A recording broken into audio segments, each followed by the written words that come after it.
করেছে, নবীকে কষ্ট দিয়েছে, নবীর সাথে কথা কাটাকাটি করেছে, বেয়াদবি করেছে, নবীর সাথে তুলনা দিয়েছে, এরাই মুনাফিক হয়ে গেছে। নাউযুবিল্লাহ বলেন। আল্লাহ পাক এদেরকে মুনাফিক হিসেবে চিহ্নিত করেছেন, সূরা মুনাফিকুন নাযিল করেছেন, ইন্নাল মুনাফিকিনা ফি দারকিল আসফালি মিনান নার। আল্লাহ পাক এদের ব্যাপারে কোরআনুল হাকিমে ইরশাদ করেছেন, এই মুনাফিকদেরকে আমি জাহান্নামের সর্বনিম্ন অবস্থান নির্ধারণ করে দিয়েছি। নাউযুবিল্লাহ বলেন। যুগে যুগে নবী রাসূলরা আসছেন, ওনারা আমাদেরকে শিক্ষা দিয়েছেন। মুআল্লিম, আমার নবী হচ্ছেন বুয়াস্তু মুআল্লিমু, উনি পৃথিবীতে এসেছেন মুআল্লিম হয়ে, সুবহানাল্লাহ বলেন, শিক্ষক হয়ে সমস্ত পৃথিবীর সমগ্র মানব জাতির কে শিক্ষক হয়ে দুনিয়াতে আসছেন। সুবহানাল্লাহ বলেন। শিক্ষা দেওয়ার জন্য নামাজ, রোজা, হজ, যাকাত, পুরো জীবন ব্যবস্থা, সামাজিক ব্যবস্থা, মানবিক ব্যবস্থা, সমস্ত রাষ্ট্রীয় ব্যবস্থা, অর্থনৈতিক ব্যবস্থা, শিক্ষা ব্যবস্থা, সমস্ত পৃথিবীর যত শিক্ষা আছে সমস্ত শিক্ষা শিক্ষক হয়ে উনি দুনিয়াতে আসছেন। সুবহানাল্লাহ বলেন।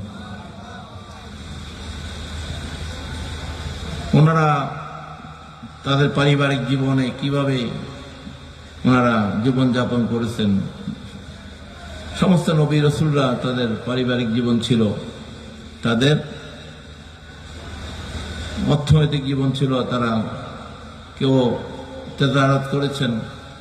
অনেক নবী রাসূল আরবের মধ্যে মরুভূমির মধ্যে একটা বড় তেজারত ছিল, গরু, ছাগল, ওট এগুলা পালা, এগুলা কি করা, এগুলা পেলে এগুলা বিক্রি করে তাদের যে খাবার দাবার, তাদের জীবিকা ব্যয়টা নির্বাহ করতে। সুবহানাল্লাহ বলেন। এটাতে আল্লাহ পাক বরকত দিতেন। সুবহানাল্লাহ বলেন।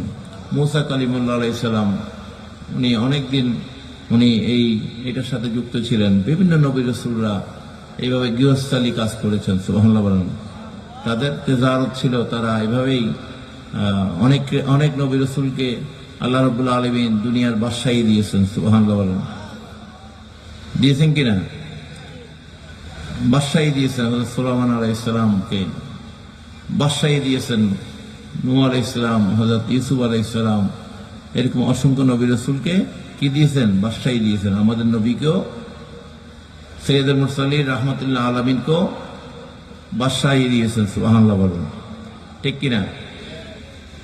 উনি মুসলিম সাম্রাজ্যের প্রথম উনি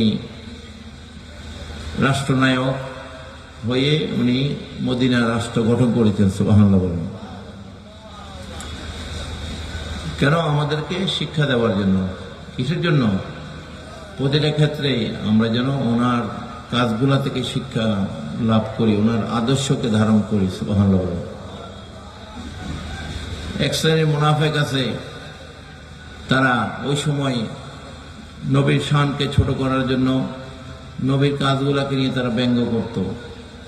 নবীকে তারা এই যে ছাগল, গরু, ওই যে মা হালিমার ঘরে যে উনি ছোটবেলা থেকে যে উনি কিছু সময় কাটিয়েছেন, মা হালিমার ওনার দুধবার ঘরে কিছু ছাগল ছিল, ওনার দুধ ভাই সে ছাগলগুলো নিয়ে মাঠে চড়াতে যেত, উনিও অনেক সময় সাথে যেতেন। এটা মা হালিমাকে সাহায্য করার জন্য ওনার প্রতি এহসান, দয়া করেছেন। সুবহানাল্লাহ বলেন।